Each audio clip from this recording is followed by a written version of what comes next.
नमस्ते दोस्तों, आप सबका एक बार फिर से स्वागत है आपके अपने YouTube चैनल सत्य सनातन में। आप सभी के मैसेजेस और मेल प्राप्त हो रहे हैं। काफ़ी लोगों ने डांटा भी है कि भाई इतने लंबे समय हो गया, कंटिन्यू वीडियोस क्यों नहीं आ रही हैं। इस डांट में भी प्यार होता है और मैं प्रॉमिस करता हूं कि अब से जितने भी वीडियोस होंगे वो कंटिन्यू आएंगे और समय से आया करेंगे, क्योंकि महत्वपूर्ण कार्य थे, उनकी वजह से ये विलंब हुआ। आज का वीडियो बहुत महत्वपूर्ण है।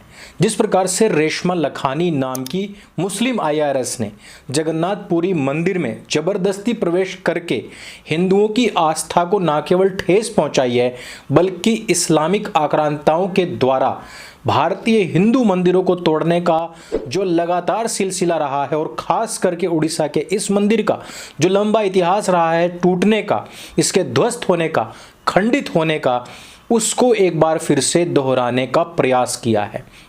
इस विषय को आप लोग इग्नोर ना करें, क्योंकि यह कोई छोटी मोटी खबर नहीं है। आपने पिछले दिनों सुना भी होगा कि किस प्रकार से गोरखपुर के जो गोरखनाथ मंदिर पीठ है, इस पर एक मुर्तजा अब्बासी नाम के मुस्लिम व्यक्ति ने हमला कर दिया था। इसको बाद में फांसी की सजा सुनाई गई थी। इस व्यक्ति ने स्वयं को और पूरे के पूरे मीडिया गिरोह ने और इस्लामिक तंत्र ने, उनके इकोसिस्टम ने इस व्यक्ति को पागल और मनोरोगी घोषित करने, सिद्ध करने का पूरा प्रयास किया था। लेकिन बाद में पता लगा था कि यह एक बहुत ही शातिर आतंकवादी है, जिसका ISIS से भी संबंध है, और यह लोन वुल्फ अटैक था।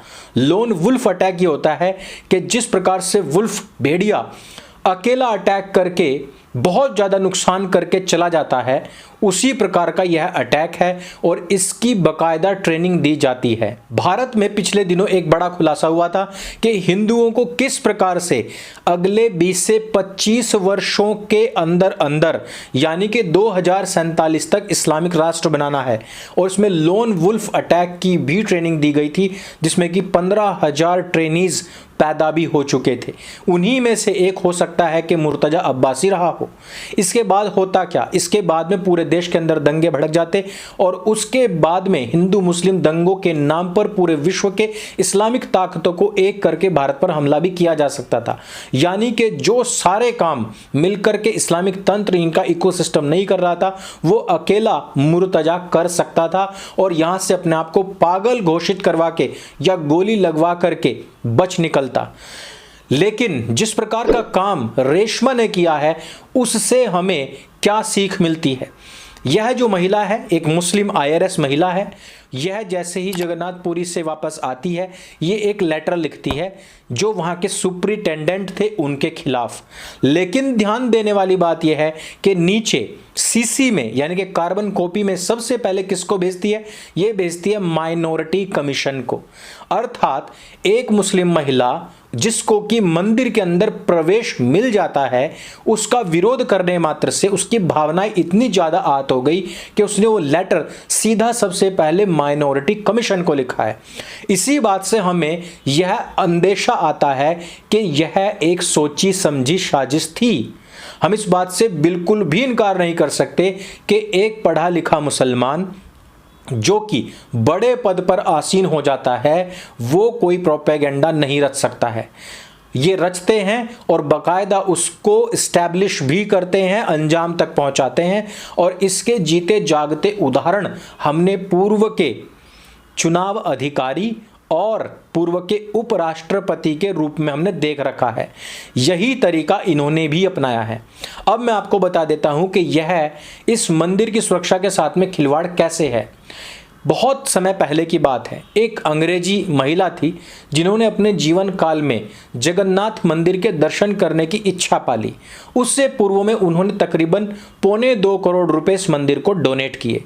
लेकिन जिस समय पर वो मंदिर के दर्शन करने के लिए आती हैं, उनको बाहर से बाहर ही मना करके वापस भेज दिया जाता है। वापस इसलिए भेज दिया जाता है क्योंकि मंदिर का ये नियम है कि यहाँ पर गैर हिंदू लोगों का प्रवेश वर्जित है, और यह प्रवेश क्यों वर्जित है इस पर भी हम चर्चा करेंगे। लेकिन उससे भी बड़ी बात यह है कि इसी दौरान प्रधानमंत्री इंदिरा गांधी ने भी जगन्नाथ मंदिर में प्रवेश करने की इच्छा जताई थी। एक वो महिला जिनसे पूरे विश्व की ताकतें थर्राती थी, एक वो महिला जिन्होंने पाकिस्तान के टुकड़े किए, एक वो महिला जिन्होंने जबरदस्ती अपना तानाशाही को भी यहाँ प्रसाद के रूप में सबके लिए बांटा और उनके गले के अंदर भी उतार दिया था। मैं इमरजेंसी की बात कर रहा हूं कि काफी लोग उनकी इस तानाशाही की भूरी भूरी प्रशंसा भी करते हैं। ऐसी महिला भी जगन्नाथ मंदिर के अंदर प्रवेश नहीं कर पाई थी और उन्होंने इसके लिए उस समय पर कोई भी विद्वेष उत्पन्न नहीं किया, बल्कि बराबर में एक पुस्तकालय था, वहां पर जाकर के उन्होंने पूजा अर्चना कर ली और वहीं से वापस आ गई थी। आप जानकर के हैरान होंगे कि आज भी उनके बाद से लेकर के अभी तक भी एक भी गांधी खानदान का व्यक्ति इस मंदिर के अंदर प्रवेश नहीं कर पाया है। और इसका यह कारण है कि इंदिरा गांधी ने एक पारसी व्यक्ति के साथ में शादी करी थी और उन्होंने अपना नाम भी बदल करके मैमूना बेगम कर लिया था, यानी कि वो मतांतरित हो चुकी थी और उसके बाद में भले ही वो विश्व की सबसे बड़ी ताकत ही क्यों ना हो, वो भी मंदिर के अंदर प्रवेश नहीं कर सकती थी। लेकिन यहां पर IRS रेशमा ने जबरदस्ती, जबकि उनको बाहर ही मना भी किया गया था। सुपरिटेंडेंट यादव इस बात को लिखते भी हैं और उन्होंने बताया कि पहले मुझे यह कहा गया था कि ये महिला आएंगी और बाहर से ही मंदिर का निरीक्षण करेंगी, लेकिन इन्होंने बाद में अंदर जाकर के प्रवेश करके दर्शन करने और अंदर घूमने फिरने की इजाजत मांगी। उसके बाद मैंने इनको मना किया, लेकिन ये जबरदस्ती अंदर गई। अंदर जाने के बाद में फिर से इनका आई कार्ड चेक हुआ होगा और ये गुस्से में बाहर वापस आई। लेकिन महिला इस प्रकार की बातों को कहीं पर भी इंगित नहीं करती। वो कहती है कि सुपरिटेंडेंट यादव ने मेरी बेइज्जती करी और इनके ऊपर कठोरतम कार्रवाई होनी चाहिए। हालांकि ये मुद्दा क्योंकि हिंदू मंदिरों से जुड़ा हुआ है, इसलिए इसको कहीं पर भी मीडिया में तूल नहीं मिली है, लेकिन हम इस पर जानबूझ करके बात करना चाहेंगे। रेशमा एक मुस्लिम महिला है, क्या उन्होंने कभी भी इस प्रकार की जबरदस्ती भारत की मस्जिदों में घुसने के लिए की होगी? क्या उन्होंने जामा मस्जिद जैसी बड़ी मस्जिदों में कभी भी जाकर के नमाज पढ़ी होगी? क्या उन्होंने वहां पर जाकर कभी भी इबादत की होगी? नहीं की होगी।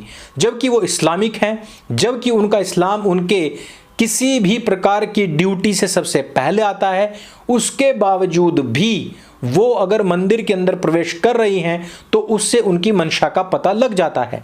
भारतीय इतिहास में यह दर्ज है कि जगन्नाथपुरी मंदिर के ऊपर 16 से अधिक बार हमले हुए हैं और ये सारे के सारे हमले मुसलमानों के द्वारा ही किए गए हैं। यही नहीं, जगन्नाथ मंदिर के पुनर्निर्माण में अंग्रेजों ने भले ही कुछ योगदान दिया हो, लेकिन मुसलमानों की नियत और नियति हमेशा इन मंदिरों के ऊपर रही है। आपको भी पता है किस प्रकार से, चाहे वो काशी विश्वनाथ मंदिर हो, चाहे जगन्नाथ मंदिर हो, चाहे अयोध्या का मंदिर हो और चाहे मथुरा का मंदिर हो, जितने भी बड़े मंदिर हैं इन सब को ध्वस्त करने का कार्य बार बार मुसलमानों ने किया है और उनके आधार पर ही उन्होंने अपने आप को गाजी या सुल्तान भी घोषित किया है। ऐसे में एक महिला का अंदर जाना, अंदर की रेकी करना, बाहर वापस आना और हो सकता है कि इन फ्यूचर किसी भी सुरक्षा के नाम पर या किसी भी प्रोपेगेंडा के नाम पर जबरदस्ती उस पर हमला भी करवाया जा सकता है। यह मैं क्यों कह रहा हूं? क्योंकि यदि महिला अपने आप को केवल और केवल सरकारी अधिकारी कहती हैं तो जो उनको लेटर लिखना था वो सरकारी संस्थाओं को ही लिखना चाहिए था। लेकिन महिला क्योंकि अपने आप को एक प्राउड मुस्लिम भी मानती है, इसीलिए उन्होंने सबसे पहली सीसी कॉपी किसको भेजी है? माइनॉरिटी कमीशन को। क्या माइनॉरिटी कमीशन उनको यह कहेगा कि बहन तुम मंदिर के अंदर मत जाओ, हम तुम्हारी व्यवस्था मस्जिद के अंदर कर देंगे? ये कभी नहीं कहेगा। माइनॉरिटी कमीशन उनकी तरफ से मंदिर के अंदर प्रवेश करने और उनके ऊपर तथाकथित हुए दुर्व्यवहार के लिए केस तक लड़ सकता है, उस पर पैसा लगा सकता है, अपनी पूरी ताकत झोंक सकता है, लेकिन वो कभी भी उनको ये नहीं कहेगा कि अगर तुम्हें कहीं जाना ही है तो इतनी सारी बड़ी बड़ी मस्जिदें हैं बहन, तुम वहां पर आओ, तुम्हारा इतना बड़ा ऊंचा कद है, हमारे लोग तुमको देख करके कुछ प्रभावित होंगे, कुछ तुम्हारे जैसा बनने का प्रयास करेंगे, तुम मस्जिद के अंदर आओ, वहां पर स्पीच दो, वहां पर सजदा करो, वहां पर नमाज पढ़ो, वहां पर आकर के इबादत करो। ऐसा कभी भी नहीं कहा जाएगा। ये जो चीजें हैं ये इस प्रकार इंगित कर रही हैं कि मैडम का, मोहतरमा का कुछ और ही टारगेट था जो कि सफल नहीं हो पा रहा था, और इस कारण से उन्होंने सुप्रिंटेंडेंट यादव के खिलाफ ही शिकायत दर्ज करा दी है। ये कोई पहली बार नहीं हो रहा है कि किसी मंदिर पर इस प्रकार का हमला हो रहा हो। इससे पहले भी अक्षरधाम मंदिर हो, चाहे गुरु गोरखनाथ मंदिर हो, चाहे उसके पूर्व के कितने भी मंदिर हो, उन सब पर हमला करने से पहले उनकी रेकी की गई है। उनके अंदर प्रवेश करने के लिए हिंदू रूप धारण किया गया है, और साथ ही साथ वही लोग कभी भी मस्जिदों पर इस प्रकार के हमले नहीं करते हैं। आपको याद होगा सबरीमला टेंपल के अंदर भी सबसे पहले प्रवेश करने की जिद मुस्लिम महिलाओं ने ही की थी, और उन्होंने बाद में इसको एक राष्ट्रीय मुद्दा बनाया था और राष्ट्रीय मुद्दा बना करके हिंदुओं को घुटने पर लाने का काम किया था। यही तरीका यहां पर जगन्नाथ मंदिर के लिए शुरुआत की जा रही है, और हो सकता है कि कल को सुप्रीम कोर्ट अपनी मुस्लिम IRS बहन की बात सुन करके सुओ मोटो ऐसा कोई डिसीजन ले ले कि इस मंदिर के अंदर आज से सबका प्रवेश जारी हो जाएगा। फिर आपके मंदिर कैसे बच पाएंगे? उनकी इनकम, उनकी ज़मीनों पर पहले ही सरकारें अपनी गिद्ध जैसी निगाहें जमा कर बैठी हुई हैं, लेकिन जो थोड़े बहुत क्षेत्र या मंदिर आपके पास में बचे भी हैं उनको भी ध्वस्त करने या अपवित्र करने, जो गौ मांस खाते हों और हिंदुओं को काफिर अपवित्र मानते हों, उनके कदमों के द्वारा, उनके जूतों के द्वारा वहां पर अपवित्र करवाने का पूरा पूरा प्रपंच यानी कि तैयार हो रहा है। इस पूरे के पूरे खेल पर आपका क्या कहना है, और इस महिला के खिलाफ सख्त से सख्त कार्रवाई अभी तक क्यों नहीं हुई, और हिंदुओं ने अभी तक किसी बड़े आंदोलन के रूप में इस कार्रवाई की मांग क्यों नहीं की? यह भी एक शर्मनाक हकीकत है। हमें नीचे कमेंट करके अवश्य बताएं कि आपके विचार क्या हैं। इस वीडियो में सिर्फ इतना ही। अगर ये वीडियो आपको अच्छी लगे और जानकारी से भरपूर लगे तो इसको सबके साथ में प्लीज शेयर अवश्य करें। सत्य सनातन आपका अपना प्लेटफॉर्म है, इसको स्वयं भी सब्सक्राइब करें और अपने मित्रों से भी करवाएं। मेरे संग बोले सत्य सनातन वैदिक धर्म की जय। जय हिंद, वंदे मातरम।